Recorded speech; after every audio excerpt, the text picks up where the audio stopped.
maka malaikat maut turun ke sini. Makanya ketika sakaratul maut sudah datang, maka yang baca Quran hentikan. Kenapa? Oh, memang gitu ya. Jangan semakin kenceng. Ayo Pak, insya Allah Pak, gitu. Al-Baqarah Pak, Al-Baqarah Pak. Al-Kahfi, Al-Kahfi. Enggak lah. Yang baca Quran berhenti dulu. Kemudian digantikan dengan kita mentalkin. Antum agak ke sana dikit. Masya Allah ya. Orang yang meninggalnya kooperatif ini.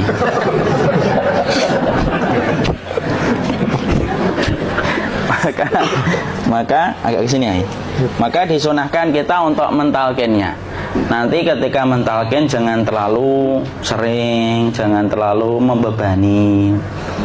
Jangan terlalu sering itu la ilaha illallah, la ilaha illallah. Tidak gitulah. Berat nanti dia ngerasakan. Di situ Imam Qurtubi juga menyampaikan, jangan terlalu sering karena itu memberatkan dadanya. Jadi ketika mentalkin, saya sampaikan, boleh diganti atau enggak Ustadz? Enggaklah, talkin itu ibadah. Ibadah itu tauqifiyah. Tauqifiyah itu enggak usah diganti. Karena Rasulullah mengatakan, lakinu ala mautakum la ilaha illallah. Talkin orang yang meninggal di antara kalian dengan la ilaha illallah. Enggak usah diganti Allah Ustadz yang lebih singkat, lebih pendek. Enggak usah. Subhanallah Ustadz, enggak usah. Kenapa? Karena talqin sudah ditetapkan ucapannya oleh Nabi, begitulah kita mencontohnya. Jadi tidak usah diganti. Cara mentalqin, jadi kalau keadaan sudah tenang, tolong kalau sudah sakaratul maut jangan ditinggalkan. Karena sesungguhnya pertempuran setan itu pada detik-detik kematian semacam ini, dan betul-betul berusaha untuk menjadikan dia murtad. Nanti makanya di situ di buku nanti dibahas kan, pertempuran setan itu sampai detik-detik orang mau mati itu sudah ayo kufur, murtad aja tuh, kamu sakit kan? Nah, itu kayak gitu. Makanya jangan ditinggal. Capek gitu kok nggak meninggal gitu ya. Udah gantian mas. Dan jangan kemudian meninggalkannya. Mangkat dulu gitu. Enggak lah, janganlah. Terus ditampingi terus. Kalau bisa ya sudahlah, berikan waktunya kita untuk sementara waktu itu betul-betul berkhidmah kepada orang yang kita cintai terakhir kalinya. Cara kita kemudian mentalkin adalah, yaitu adalah di sebelah kanannya la ilaha illallah. Biarkan dia mencerna dulu, tidak usah buru-buru kemudian kita langsung nimpali lagi. Dia mencerna dulu sembari kita doakan, peluk, ya Allah dimudahkan gitu. Kalau ada orang yang bisa ngucapin la ilaha illallah, itu siapa yang memberikan itu Ustaz? Yang memberikan kekuatan Allah Pak. Karena ngomong aduh aja sudah tidak mampu. Makanya Allah berfirman dalam surat Ibrahim, yusabbitullahu alladhina amanu bil qawli tsabit fil hayatid dunya wa fil akhirah. Allah teguhkan perkataan orang yang beriman dalam kehidupan dunia dan akhirat. Dunia itu ya ketika menjelang kematiannya. Makanya dia bisa ngomong la ilaha illallah. Sebenarnya ngomong aduh aja udah gak mampu. Kalau bisa ngomong, dia pasti ngomong aduhnya dulu. Tapi Allah yang menggerakkan. Ngomong la ilaha illallah. Makanya mangkana akhiru kalamihi la ilaha illallah dakhalal jannah. Barang siapa akhir kalamnya itu adalah la ilaha illallah, pasti masuk surga. Makanya kita lagi la ilaha illallah. Dah, cerna dulu. Enggak usah minta diburu-buru ya. Enggak usah gini. Ayo la ilaha illallah. Ayo.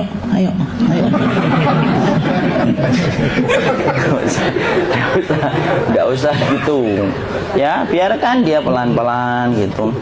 Ayo tapak, ya Allah capek saya Pak. Enggak usah gitu. Dia ucapkan la ilaha illallah. Kemudian dia mencerna. Lalu kalau dia sudah mengatakan, untuk mengatakan la ilaha illallah. Ya, kalau sudah mengatakan la ilaha illallah, berarti sudah. Enggak usah ditalkin lagi, enggak usah. Belum meninggal juga Ustaz? Enggak apa-apa, biarin aja. Dia di situ aja.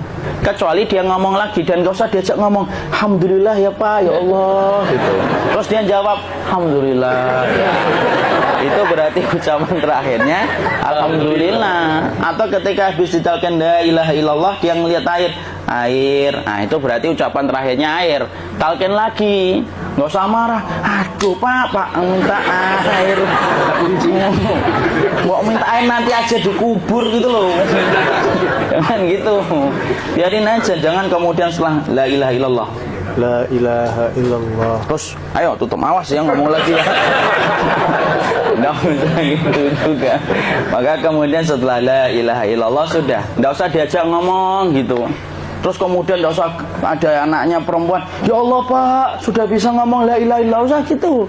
Cukup dalam hati alhamdulillah gitu. Diam, kita dengerin gitu. Disitulah nanti biasanya detik-detik dia terakhir. Dia nanti ngeliat di sini Pak, prosesnya itu nanti kaki langsung sebagian jempol dingin dia. Kaki, telapak kakinya langsung kalau kita ginikan dingin kayak kaki yang kena AC langsung. Kemudian dia langsung ningkup gini, dikit dia, mulai kaku dia. Atau kalau enggak, gini dia. Langsung kayak jatuh, kayak kepala nanti yang paling terakhir. Kepala itu pasti ada gerakannya Pak. Ini meninggal itu pasti gitu. Pasti gitu. Karena apa? Sudah tidak ada beban ruh yang menahannya. Ya, cabut ya, set pelan, maka kemudian malaikat itu. Tapi tetap sakit lah. Walaupun dikatakan ringan, tetap sakit. Maka kemudian sakit gitu. Set ngelewatin sini. Jantung kemudian sudah tidak berfungsi.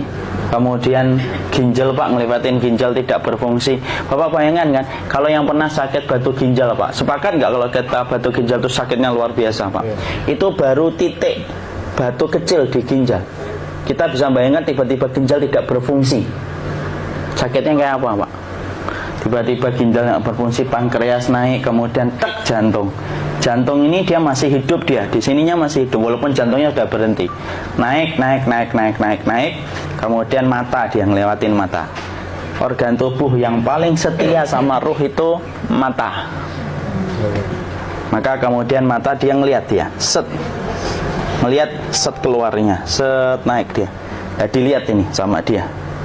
Makanya Rasulullah mengatakan inna ruha idza qubida tabi'ahul basar. Ruh itu kalau dicabut, mata itu ngikutin kemana perjalanan ruh itu. Makanya ada yang meninggalnya gini. Ya itu bukan tanda su'ul khatimah, itu tanda fitrahnya mata ngikutin ruh. Atau kemudian bukanya sedikit. Ada yang kayak senyum Pak, ada yang kesini yang keringetan, nah itu tanda husnul khotimah. Ada yang senyum. Jadi sakitnya setelah selesai itu plong gitu loh. Makanya kemudian ada yang tersenyum. Maka itu tanda. Kalau kita ngelihat orang yang membuka mata kayak gini, tidak usah takut. Cepat-cepat kemudian kita nanti tutup. Biasanya kalau terlalu lama, itulah yang menjadikan ini tidak bisa ditutup. Makanya harus pakai kapas akhirnya. Karena apa? Karena pas meninggal nggak langsung ditutup. Biasanya karena perawat takut, dokternya juga nggak tahu itu, dibiarin itu. Makanya ada beberapa mata yang ditutup pakai tensoplas kan? Sebenarnya kalau langsung bisa nutup dia, fitrahnya nutup mata itu.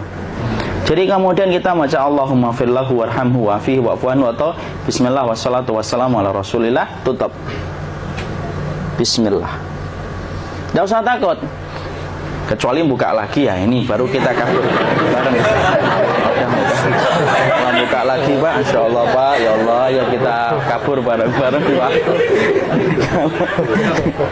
Diusap Pak, diusap gini. Ini enggak disenggol gini, enggak. Begini kan, sudah meninggal dunia. Tangan boleh begini, boleh diluruskan, tidak ada ketentuannya. Boleh gini, boleh kemudian lurus. Tidak usah disalahin kalau ada yang lurus. Lu itu tangannya gimana sih? Posisikan kayak sholat. Tidak ada perintah kayak gitu. Jadi kemudian dikondisikan saja. Terus maka kemudian dipijit-pijit, akiknya dikeluarin, kemudian jamnya dilepas, gigi palsunya dilepas kalau ada, ya. Kemudian apa setelah itu? Coba buku.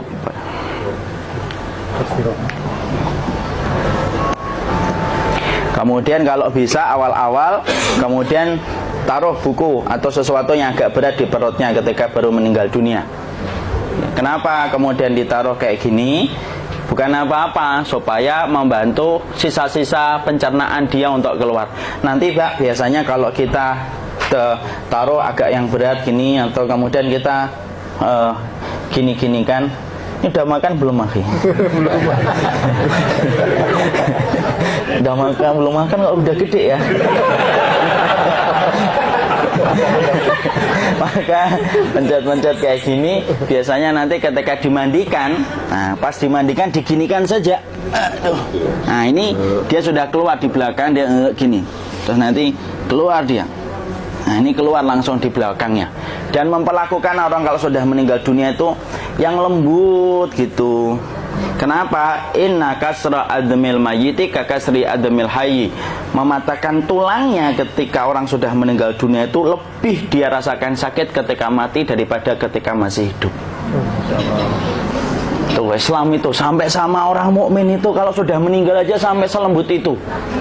Kok hidup kasar itu kebangetan dia jadi orang itu. Mau sampai orang mati itu kemudian disuruh yang lembut. Kalau ada aib disuruh nutup, tidak boleh diceritain. Misalkan di belakangnya beliau ini ada tompel, gagah-gagah tompelnya gede gitu, tidak boleh cerita. Masya Allah loh, sampai segitunya sunnah itu ngajarin kita untuk nutup aib. Kalau ada orang belajar sunnah sukanya buka aib, nyari-nyari kesalahan orang.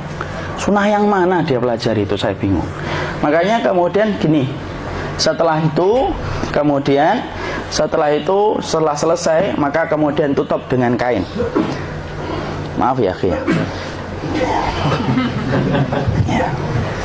Ya. Nanti kalau nggak kuat napas ngomong ya. Maka ditutup kayak gini, ditempatkan kemudian jangan di tanah tapi di atas dipan. Karena apa?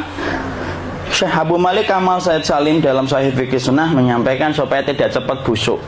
Dia taruh di atas, kemudian ditutup pakai kain apa saja, ya, sembari nanti kita mempersiapkan tempat mandinya, tempat kafannya dan yang lain sebagainya. Maka kemudian kalau ada yang datang boleh dibuka, kemudian kita mencium ininya apa, kemudian keningnya, kemudian kita berdoa, nutup lagi kayak Rasulullah ditutup, kemudian yang datang terakhir itu salah satunya Abu Bakar. Dibuka kemudian beliau, ya Allah ya Rasulullah, engkau adalah orang yang percaya hidup dan matimu, dan tidak mungkin Allah itu mematikan engkau dua kali ya Rasulullah. Maka kemudian ditutup kembali. Saat itu para sahabat dalam keadaan mendung semuanya. Maka disitulah kita lakukan kayak gini, ditutup gini Ustaz ya. Kasihan tidak bisa nafas, insya Allah tidak butuh nafas lagi. Jadi kemudian kita semacam ini, kita persiapkan apa yang bisa kita lakukan. Nah itulah proses kematian dari sakit sakaratul maut sampai kematian.